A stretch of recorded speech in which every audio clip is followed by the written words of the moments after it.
Good afternoon and welcome to your 4 to 5. I'm Chad Silver here with Claire Fry and Sydney Moore. Nice to see you all today. Good to see you all. It's Friday. Happy Friday, for sure. We've got a lot planned for you this Friday. We're talking Halloween and antique car show and, of course, the Lexington Barbecue Festival going down tomorrow. And speaking of that, Eric is in Uptown Lexington as the city prepares to welcome thousands of visitors. Of course, he's got a barbecue sandwich with him. We will check in with him in just a moment. But first, we've got some much more serious news to get to today. It is day 2 of the incredibly large multi-state manhunt for a U.S. Army reservist. 40-year-old Robert Card is accused of killing 18 people and injuring 13 others Wednesday night in Lewiston, Maine. Police say he should be considered armed and dangerous. Residents in the region are sheltering in place while law enforcement officials turn their focus to local boat dock. Come to the front door with nothing in your hand. Heavily armed police are scouring the woods in southern Maine, and divers are searching the Androscoggin River. Part of their focus, a boat dock, where they found this car belonging to Robert Card, the suspect in Wednesday night's mass shooting in nearby Lewiston. The river is a big piece of this. The car was located there. Evidence is located in the vehicle or right there along the shores of the Androscoggin River. A law enforcement source tells CBS News the evidence includes a firearm that Card legally purchased. Law enforcement sources say he had access to numerous other guns, and they are tracing each shell casing found at the scenes. Police say Card opened fire inside a bowling alley and restaurant using a semi-automatic assault rifle with an extended magazine and a scope. Police say Card is armed and dangerous and have since expanded the order for families to lock themselves in their homes. That order now includes tens of thousands of people in this county and the county north of here. Last night, SWAT teams, K-9 units, and helicopters searched Card's hometown of Bowdoin, focusing on one home in particular. Law enforcement sources tell the Associated Press they found a suicide note and Card's cell phone. Some of the 18 victims have been identified. 13 were wounded, 3 critically. Often these rounds will hit bone, shatter bone, and the bone itself becomes a missile or a projectile. According to the Gun Violence Archive, there have been 567 mass shootings in the U.S. this year. Investigators say they are still trying to figure out whether Card was targeting a current or former girlfriend. The motive is still unclear. We talked with a Greensboro woman who grew up in Lewiston and still has family there. Kylie Furlan says when she heard the news, she rushed to contact her loved ones. It was devastating. I was trying to hold it in. I was trying to contact friends. I was trying to contact family. The crisis response on Facebook, where you can check in to an event that may have happened and mark yourself safe, I was watching that like a hawk for friends and family to post. You hear about Sandy Hook, you hear about Columbine, you hear about the churches that have been shut up in Aurora, the movie theater, and you're like, that's never going to happen. And those people said the same thing. So my thoughts are, if it can happen there, it can happen anywhere.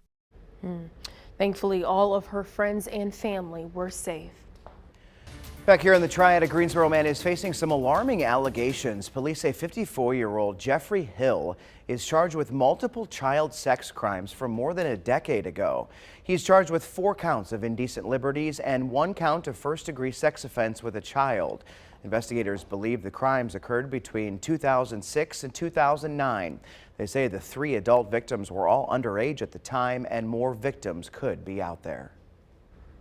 Let's get to your 4 to 5 roundup. Desmond Williams, a Winston-Salem Forsyth County Schools substitute teacher, is accused of assaulting a female student. The Forsyth County Sheriff's Office says he was arrested yesterday after the incident allegedly happened at Mount Tabor High School. Now, they say someone provided a tip to the school resource officer. Williams is now banned by the district, and the student's family is pressing charges. He's charged with assault on a female. There was a scary car crash in High Point early this morning. Police say a man was standing next to his disabled truck on Jamestown Parkway around 1 a.m. when a passing car hit his truck and him. Investigators say it was still dark out, there were no street lights, and the truck's lights weren't on. The driver of the truck is now in the hospital with life-threatening injuries. It's not clear whether the other driver will face charges. The Atlantic and Yadkin Greenway Bridge near Burmill Park is closed, possibly for the next 2 years. The city of Greensboro says an engineering firm recommended it replace the bridge. The Weaver Bridge will remain open, but the closure will impact the North Carolina Mountains to Sea Trail, which will be temporarily rerouted along the Piedmont Trail. City leaders are working to get funding for the new bridge. They estimate it will cost about $2.5 million. The goal is to start the planning and design phase next year, with construction beginning in 2025. Well, we've had a gorgeous past couple of days, but it has been seasonably warm, and sunshine has been a leading factor, and that's still lots of sunshine out there in the 4 o'clock hour, with temperatures making their way near 80 degrees. Still 79 in High Point, 80 there in Lexington. Next few hours, perhaps you're heading on to the Friday night football game with Eastern Randolph and Randleman. And in the next few hours, we're going to be falling back into the more comfortable 60s. Tonight, upper 50s, lower 80s heading into tomorrow, and perhaps you're heading to the Lexington Barbecue Festival like many of us here in News 2. We're back in the lower 80s for tomorrow afternoon, but stark changes are on the way after this near record warmth for the weekend, primarily into Monday night and into early next week. We're going from the 80s back down into the lower 30s. You can see this cold front right behind me impacting portions of the United States, but for us here on the eastern coast, we're still sitting in the 70s and 80s for the weekend. I'll time out the next set of changes. That's coming up in just a couple minutes. Some would say this weekend's weather is perfect for the Lexington Barbecue Festival. There will be more than 250 vendors, 6 entertainment stages, and a children's area. Yeah, and of course they're preparing to serve some delicious food at the festival this weekend. Eric is live in Uptown Lexington with a history lesson on the festival. Hey, Eric. Yeah, you know, there are lots of things to do at the Lexington Barbecue Festival, but at the heart of it all, of course, the barbecue. So let's take a look back at the history of why this smoky taste has built this empire. The title of barbecue capital of the world is claimed by many towns, but in North Carolina, that title goes to Lexington. The first restaurant, or tent, was opened in 1919 by Sid Weaver. After that, others followed suit, including Jesse Swicegood and Warner Stamey. At one point, there were more than 15 barbecue restaurants in town. As time went by, more barbecue chefs were trained, and Lexington-style barbecue developed into what it is today. But the competition hasn't gotten in the way of community. We get along, we're a big family. We work together this day, and then people don't understand that we get together behind the scenes the rest of the year helping each other out. So it's not a competition. We all have our business, and we're just a big family. That big family, they share their love for the other white meat. It has our famous what we call dip, not sauce, where it's a thin ketchup-based dip that permeates all the way through our meat. Now you can get it chopped, coarse chopped, or sliced. And if you're feeling adventurous, ask for some of the brown, smoky parts of the shoulder. Then you top it off with the, strange to some folks, but barbecue slaw made with ketchup. Throw in some hush puppies, and you have the perfect barbecue meal. Magazines, television shows, food blogs, they've all recognized the regional cuisine. The smoked meat is so ingrained in the town that the mayor's office is an original smoke pit, literally. Barbecue and pit cook barbecue is really ingrained into everyone that grows up here, or folks that come here from all over to experience the flavor, the uniqueness. And I won't get into east versus west versus anything, but I love Lexington barbecue. Lexington-style barbecue has even been served to world leaders, including presidents. Now, every year, thousands of people come to the barbecue festival to go a little hog wild. In Lexington, Eric Chilton, WFMY News 2. I love me a barbecue sandwich. Oh, it's just my favorite. And I like a spicy sauce on it as well, too. Okay. It just tops it off. I love It does top it off. You know, I've lived in North Carolina my whole life, but I've never been to the Lexington Barbecue Festival. So tomorrow will be my first try. And how are you excited? I'm super excited. I do love barbecue. I can't lie, with the side of beans, whatever you give me. Mac and cheese. I know, so good. I'm sweating. You know what? One of my favorite parts about the festival is that, so you've got all these businesses that have barbecue restaurants, and they all come together tomorrow to make the product to serve to people. So it's like you're in your competition, but tomorrow you're teammates. And it's amazing and so fun, especially just for Lexington, to see all of those people come out, the massive crowds as well too, from people near and wide. So much fun. And we will have a tent out there, well, a trailer that we're calling it. And so stop by if you're going to be out there. A lot of our folks will be out there throughout the entire day, so it should be pretty fun. That's right. Well, to make things easier, we've created a guide with everything in Lexington you want to know about it. So all you have to do is text BBQ to 336-379-5775, and a link will be sent to you.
You don't need me to tell you that life moves pretty fast. If you don't stop and look around once in a while, you could miss it. It's a movie quote from Ferris Bueller's Day Off. That's right. Boyd Hubert introduces us to a road rally in Minnesota where the need for speed is non-existent. We live in sleek design, engine wine, turbocharged times. And if speed is the need you feed, you've come to the wrong place. Safe travels.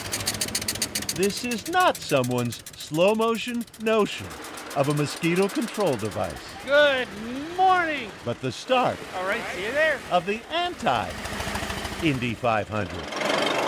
Yeah, a lot of people ask me what it's like to do the run, and I kind of tell them it's like getting on your lawnmower and going 25 miles an hour all the way to Minneapolis. The run, and hoping you get there. Todd Ash speaks of, is a speeding ticket's nightmare.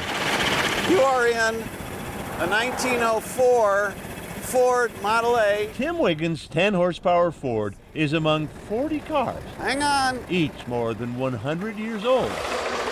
Most built before 1908. none younger than 1915. They used to call those horseless carriages back when they first started. You remember that? A 120-mile jaunt through the Minnesota countryside, inspired by a 127-year-old car run from London to Brighton, England. Some enterprising people figured out that, remarkably, in Minnesota, there's a town called New London, and there's a town called New Brighton, and they're roughly 120 miles apart. So 37 years ago, they started their own antique car run. Yeah, it's been really nice, hovering around 27, 30 miles an hour this whole way. John Dahl, the mayor of New London, hitched a ride with Bruce Van Sloan. Back in the day, that would have been a very, very special deal to have gone 125 miles. Turns out, for good reason. Yeah, we ran out of gas. Right after they passed the 4 gas stations, just back there a little bit. You'd think they'd have paid more attention to the gas gauge. So the gas gauge is a stick. A stick and a gas tank under the front seat cushion. Fortunately, he's not a smoker. We're going. Scheduled maintenance stops, essential. And I'm wondering if the plugs might have gotten fouled when I was running on low battery. Hey Rick, you got to check out the starting instructions here. So much for electronic ignition. We're just getting the pilot lit here. If you're getting the feeling that a car built before World War I, That's real good. can be a pain in the dash, their drivers will tell you you're getting it wrong. We're sitting up high like on an old horse-drawn carriage. There's no windshield, wind in our face, and you're going slow enough that you can enjoy the scenery. Slow? Yes. But you needn't always come in first. Getting across the finish line is the goal. To win the day. Welcome to New Brighton. So not exactly a run to the finish. More of a walk back in time. You are never sure until you go under that finish line. Point Hooper. Made it. New Brighton.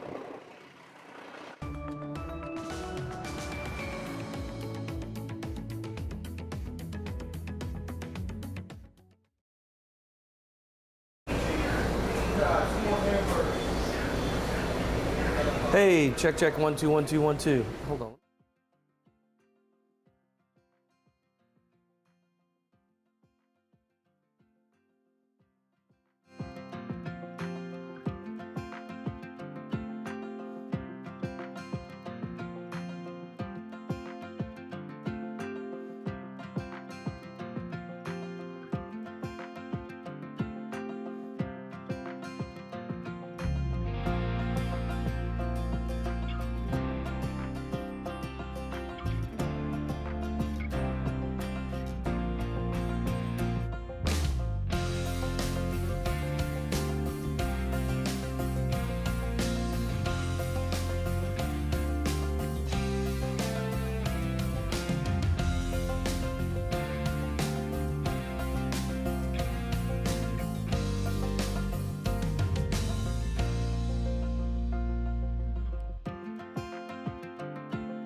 You know, when you look at that, that is all you need to see right there, my friend. And this is just one of probably dozens, if not 100 of these things. They're going to be cranking out thousands and thousands of pounds of barbecue in the next 12 to 24 hours. You're going to see an unbelievable amount at the Lexington Barbecue Festival. It looks great. It is hot back here, I'm telling you that. And we'll bring Claire into this. Claire, by the time I leave this room, I'm going to smell like a pork shoulder, that's for sure. Well, you must have known I did not eat lunch, and that looks delicious. Super excited to be there heading into tomorrow, and maybe you're heading out there as well. Well, certainly going to be warm throughout the day, so warming up from the 70s back into the lower 80s into the afternoon for the Barbecue Festival for your Saturday, with lots and lots of sunshine thanks to this big H right here representing high pressure sitting over the eastern coast of the United States. That's all ahead of a cold front that isn't going to impact us until early next week. So ahead of this front, we're going to be seeing near record warmth, and that means temperatures in the lower 80s heading into this weekend, with lots and lots of sunshine as high pressure continues to dominate the Carolinas. So you'll see maybe a couple of clouds trickle over the area, but for the most part, we're remaining nice and dry with plenty of sunshine throughout the weekend. Lower 80s for highs, pretty toasty, especially for the end of October, where we're normally sitting in the upper 60s. And overnight lows are going to be pretty mild in the upper 50s and lower 60s as well. 7-day forecast, though, as promised, showing you the big changes on the way into next week, especially into Halloween, with highs only expected to make it into the lower and middle 50s. Chilly start into Wednesday and Thursday. Could even see some morning frost. Lower 30s continuing to be lows heading into Friday.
Airbnb says it's cracking down on renters using properties for Halloween parties.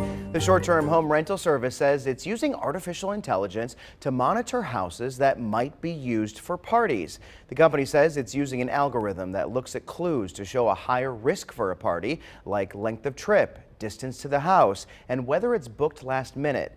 Airbnb says it is banning renters who are caught partying. Last Halloween, the company says it actually blocked about 5,400 people from booking properties just in our state alone. Wow. Oh my goodness. What an interesting way to use I AI. know. I do feel like I see on social media sometimes folks using Airbnbs in different ways, but gosh, I wonder how many folks are now going to be cautious about wanting to have a party at an Airbnb now. I know, especially with all these ways to, I guess, see and be able to tell if they're actually going to throw a party there. I mean, booking last minute, who would have thought? I mean, I don't know. I kind of book last minute when it's not a party. I don't know. Right. Well, and what a risk too. I mean, if you're banned from Airbnb, I know. Vrbo is your other option. I mean, I'm sure there's some smart companies out there, but I mean, but you're Airbnb in is such a trouble. popular one, right? I'm like, you know. It's like being banned from Uber. Yeah. Right? A lot of people use Uber. Well, a warning from Greensboro police heading into the spooky holiday. You gotta check out what they posted on Facebook. GPD says, due to recent staffing shortages this Halloween and Halloween weekend, any kid dressed up as a police officer will be required to work a 12-hour shift. Hashtag sorry no afternoon naps. Hashtag adults can apply too. In the comment section was just as funny. One person asked if their 7-year-old would be receiving pay and benefits and that she was ordering the costume now. And then someone else replied, she honestly thinks criminals may be more afraid of her kindergartner. But Greensboro Police Department, I guess has recently been happening with these funny posts. They have been getting a lot of great reaction of folks in the community responding well to their posts. What was the one yesterday? The one yesterday, refresh my memory. It said, if you're thinking about committing a crime, don't. That's it. That was the tweet. Was it. That was literally it. It was so funny, and so many hundreds of people commented on it. You know, most everybody was having fun with it. Police are responding to their comments. It was a good. It's interesting to see, you know, as we talk about just like continuing to bridge the gap in the community and creating that good, you know, relationship with police and community. I bet something like this is a good, you know, way to try to keep doing that. Oh, absolutely. Yeah, it's cute and it's funny really too. Funny. You know, because you think law enforcement, look at them being funny. Right. And so if you're looking for a side hustle, dress up as a police officer. Yes. Not a meteorologist. Nope. You might get some pay and benefits. You never know. We'll be back.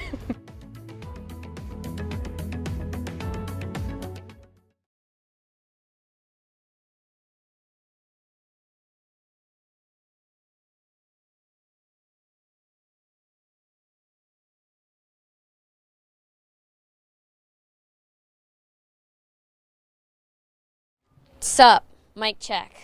Go Knowles this Saturday.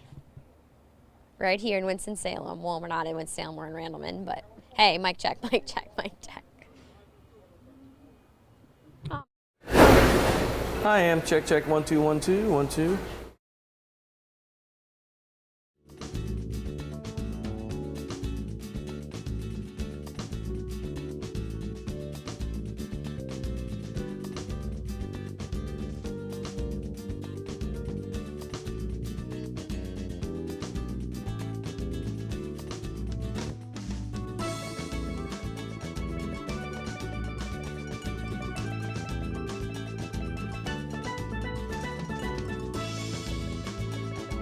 You want to go ahead and start chop.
Well, welcome to your 4 to 5. I didn't know if you were going to say it this time or me. Didn't even know. Technically, it said you, so I was waiting for you to say. That's totally fine. Welcome to your 4 to 5 on this Friday afternoon. We have made it to Friday. Gosh, anyone feel like this week went by quick? It isn't my Friday. Yeah. I do. Yeah. I definitely do. It actually feels like a Friday, though. It feels like a Friday, though. They're there. I know they're there, right? Tears. So much sympathy, right? So much sympathy, right? And I mean, we couldn't really. I mean, if you're a fan of the summer or one last gasp of warmer weather, I mean, you're a fan of this. Oh my gosh, I might go out and tan. And we're almost in November. I mean, that's crazy, right? Mm-hmm. Yeah, I might be by the pool a little bit tomorrow. Lower 80s. Again, the 30s though next week. Interesting. Can't give it all away. Yeah, that's right. All right, thanks, Claire. Well, we're getting ready for the final Friday football fever of the regular season, and tonight's game of the week features Eastern Randolph and Randleman. That's right. WFMY News 2's Amanda Ferguson is live at the field ahead of the matchup. Amanda? Hey guys, full transparency, I did not vote for this to be our Friday Football Fever game of the week, but I did have this one circled on my calendar because this is going to be a really big game tonight here at Randleman. Eastern Randolph coming here. Both of these teams are really good. I've covered both of them this year for our games of the week, multiple weeks. And these are some really good football teams. I've got two players from Randleman's team, Edison and Jeffrey here. You guys are 9-0. How do you guys make sure that you're the ones that come on top tonight? We just got to come out hot and play out we know we can play. And I think we definitely got them by 2 or 3 touchdowns for sure. Now, unique situation here. If you remember, head coach Shane Timmons, he left to go take care of his daughter, Ophi, who's battling brain cancer. Coach Brian Hughes has been taking over the program. Well,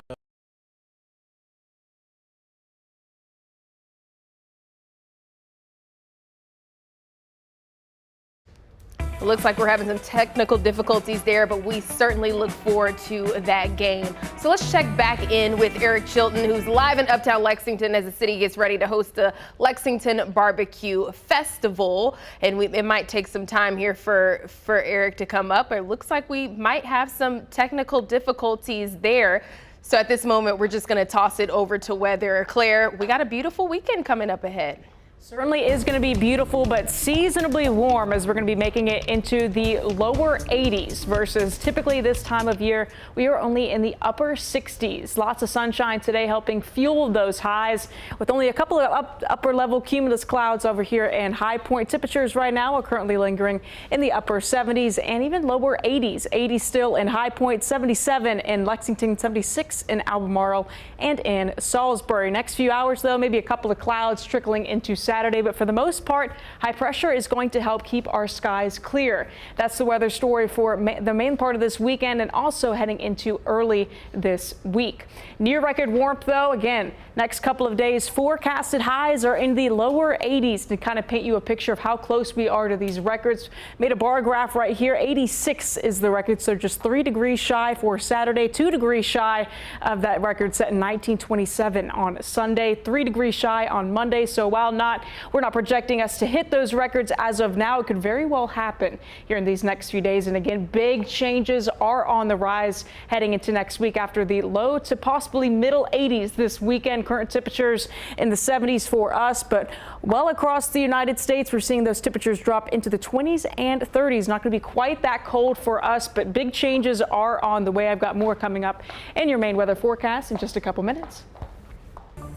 The Israeli military says it's expanding its ground operation tonight. It's happening as casualties in Gaza grow. That's right. The World Health Organization is now calling for $80 million in aid to respond to the humanitarian need.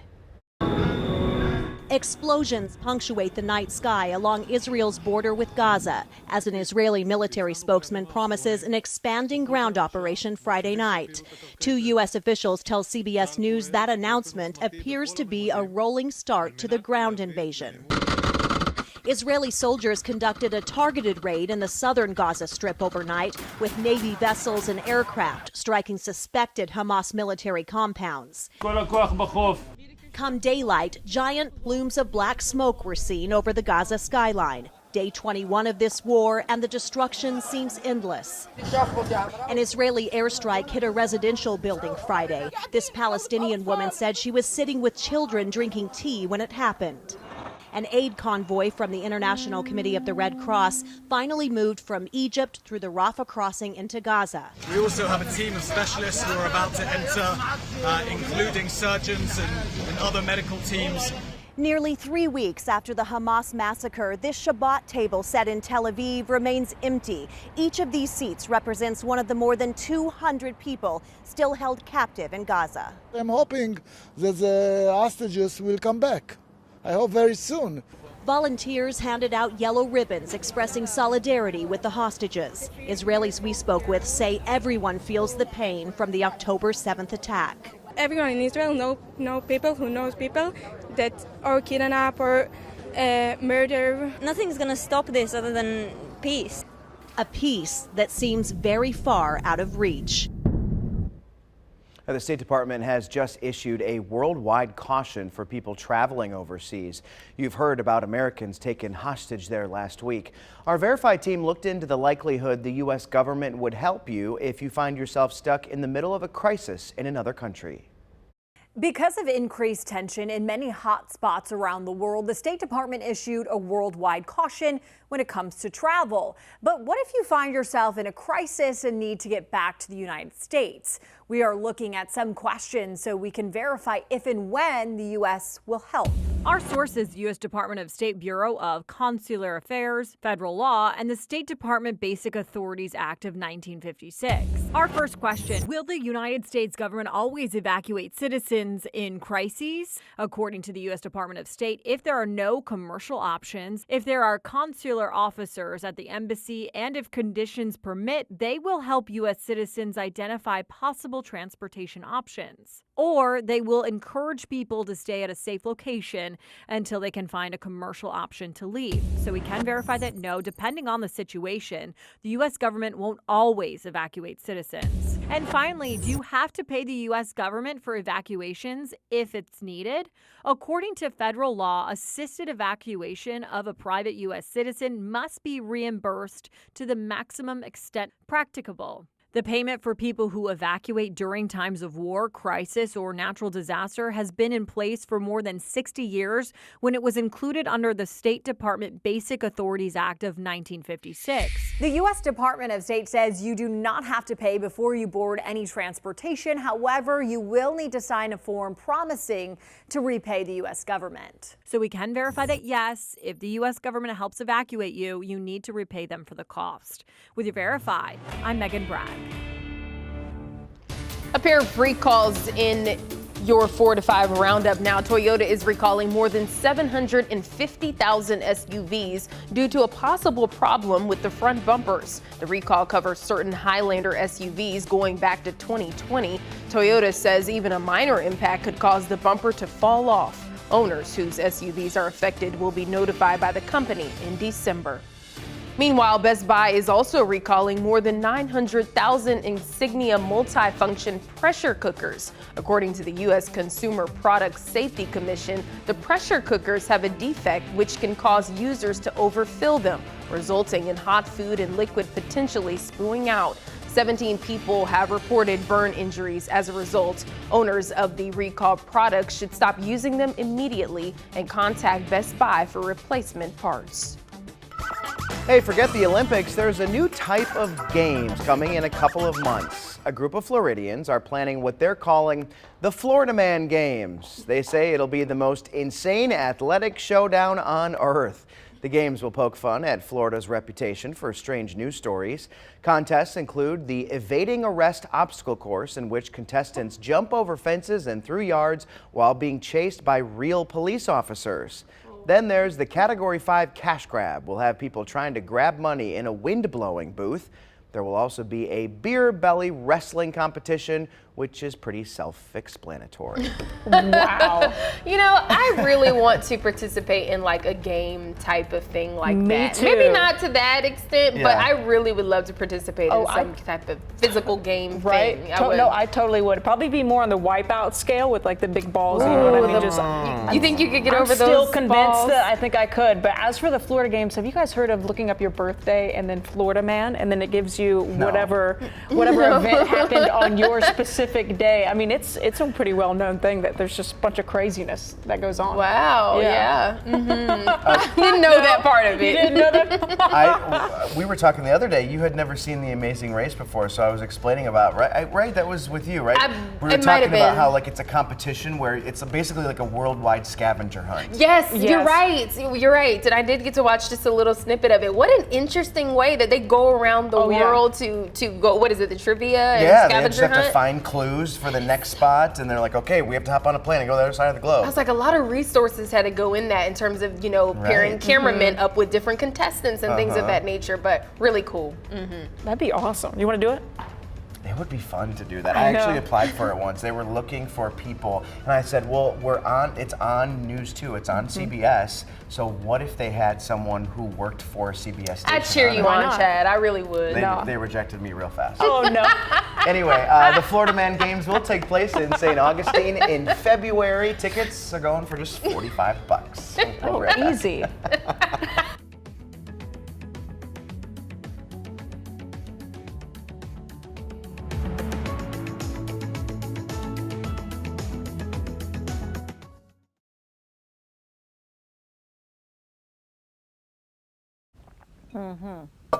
Ice cold milk and an Oreo cookie, they forever go together like a classic combination. I believe I'm going to the Verts, right?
First, there's the knock at the door, and then trick or treat! No one really wants a trick. They just want a treat, preferably candy, right? This edition of Two Wants to Know deals with Halloween candy and what candy has the scariest amount of sugar. According to Snusboss, looking at the data of 50 candies, Nerds candy had the highest sugar quantity with 93 grams of sugar per 100 grams. Twizzlers had the lowest sugar with 38 grams of sugar per 100 grams.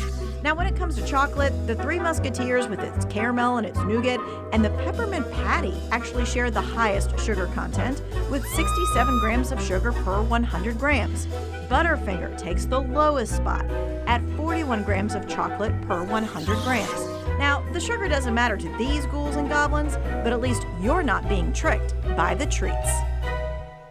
And I think sometimes we think like nerds, they're just like so little and stuff like that, that they be much less in sugar than a chocolate bar. That's like one of my top 3 candies too. Okay, and if you think that's going to deter me, it ain't happening. It doesn't have to deter you. No, I'm it's just kidding. good to know the information. Sugar right? doesn't count on Halloween, you know?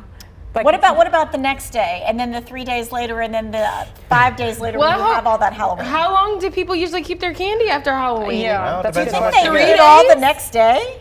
But 3? It probably. Oh my gosh, I've had Halloween candy for weeks. Wow. Really? Oh. How about you? No, I get rid of it. I'm like, you guys I'm take the it. same way You get too. it You guys After the next take day. it. The next You day. guys take it. Okay. Yeah. But most of the time, so I've had lots of families who they would put it in like a certain bowl and they'd put it up on the top of the refrigerator, right? And every day you got to pick like 2 or 3 things. Right. Okay. My favorite is when the parents just confiscate all the candy for themselves, and they're like, you can have two pieces here, Johnny. Yeah. I want all the chocolate. I Give was me all about the to say, chocolate did candy. you ever notice that your candy was like missing when you were a kid? Maybe sometimes. I was more set on when I went trick-or-treating, sometimes they had like 2-liter bottles. What? Of like sodas, like the full candy bars. Yeah, there was always that one house in the neighborhood that Yeah, had that's that, gave away like, sodas? that just like outdid it. Yeah. Yeah, they like put it down They probably Isn't that work for like the crazy? Pepsi distributor. I've never heard of that before. I've but, never heard of sodas. But give me a Snickers. I want Snickers. yeah. Snicker me up. No, not just the little, the small No, ones. actually, size. no. The full size. I think the small ones are better than the big size. I think they're better, like taste better. That's how I feel about Am I M&Ms. weird for thinking no, that? M&Ms, the little mini I'm so ones are glad better. you're here. Yeah, I'm so Maybe it's because there's We're back. only It's so fine. much and you're just like, I'm going to just enjoy every little morsel of Well, this. there's probably more chocolate per bite because there's more surface area on the small ones, right? No. I don't know what it is. getting really weird and scientific on As this. a woman of science, I'm gonna have to disagree. All right, though. today at 5:30, we've got a dentist coming in, and I'm going to tell you the dentist is not going to say do not eat candy. The dentist is not going to say that, but there is a better time to eat candy to protect your teeth. We're going to talk about that and much more. If you've got a question for our dentist, text us the question, 336-379-5775.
Welcome back. As the leaves change color and the temperatures start dropping, it's time for another sign that fall has arrived. Corn mazes. Michael George visited a 7th-generation family farm to find out how farmers create these all-natural puzzles. It's classic fall family fun, finding your way out of a corn maze. Most people that come can't miss it. It's like you have to do the corn maze. Sarah Potenza is part of Hurd's family farm in Medina, New York, where they've been creating these 2-acre puzzles for years. But turning maize into a maze takes a lot more planning than you might think. Farmers actually start drawing up designs 8 months ahead of time. In December, we have a little conversation as a family, brainstorm ideas. Potenza says her sister-in-law puts the ideas on graph paper, figuring out the field's exact dimensions.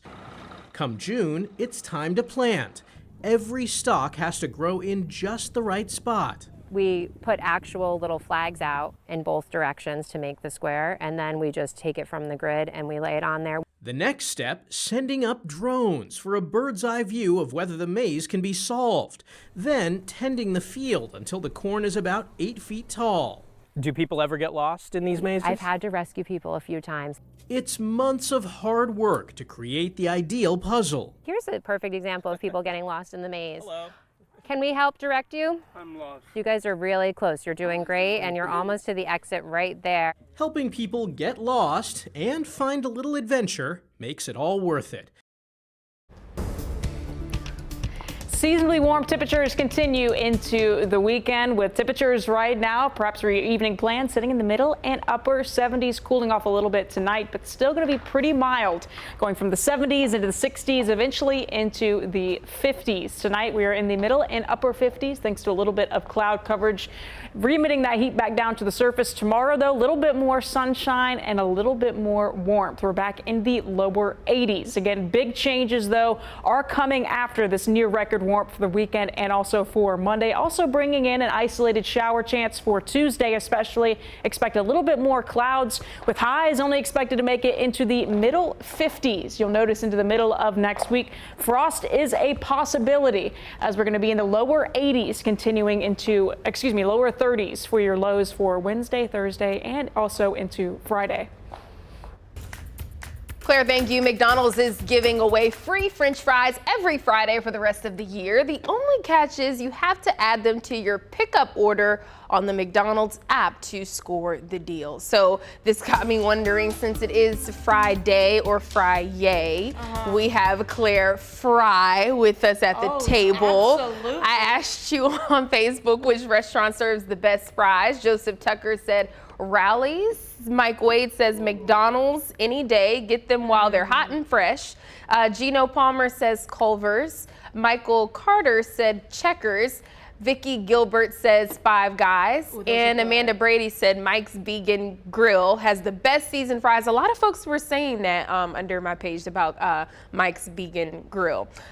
They have them covered in the most amazing vegan cheese and special sauce, and you really can't find better. And that's really nice. I also got to say the Claire Fry part was actually really cool. I can't take credit for that. That was our producer Aaron, but that was a really nice touch by him. I love that. And on a Friday too. I mean, you can't really do much better than that, right? So tell us your favorite fry. Oh my gosh. Well, my family, of course, or my family. Yeah, of course. My favorite fries. Wow, a lot of F's there. Bojangles, honestly. Okay. Or Five Guys. I like a little bit of seasoning though. Yeah. You know what I mean? Some people like the crunch, like a steak and shake type. What about Popeye's fries? I've never been to Popeye's. Have you ever been to Checkers fries? Mm-mm. You never had Checkers fries? No.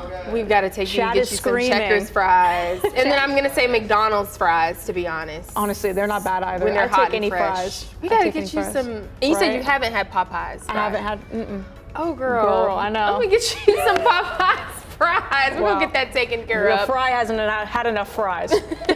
We'll see you at 5.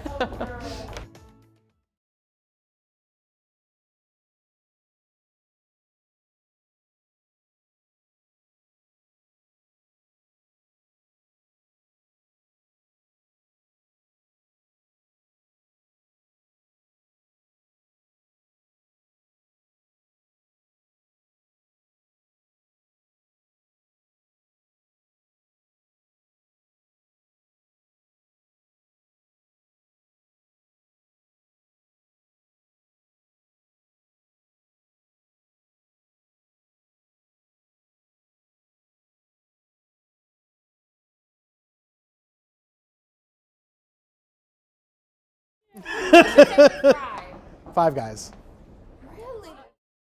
Easy choice. Hi, Minnesota, Mississippi, Missouri, Montana, Nebraska, Nevada, New Hampshire.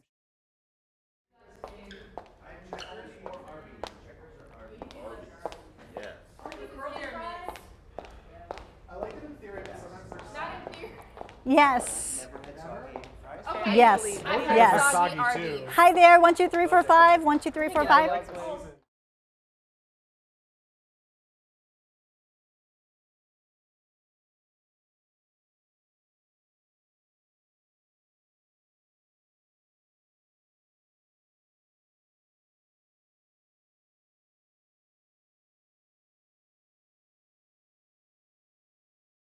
Girl, you are inspiring me. What? I said, you are inspiring me. Girl, you inspire me.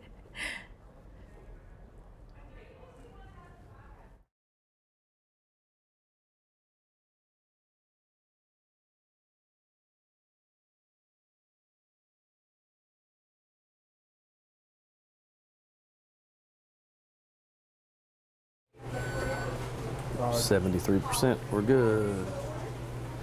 Mic check for me. Hey, hey, check, check. 1, 2, 1, 2, 3, 4. Hello, check, check. Check 1, 2. Before that, or like you had the open? Yep. No, I think it's just.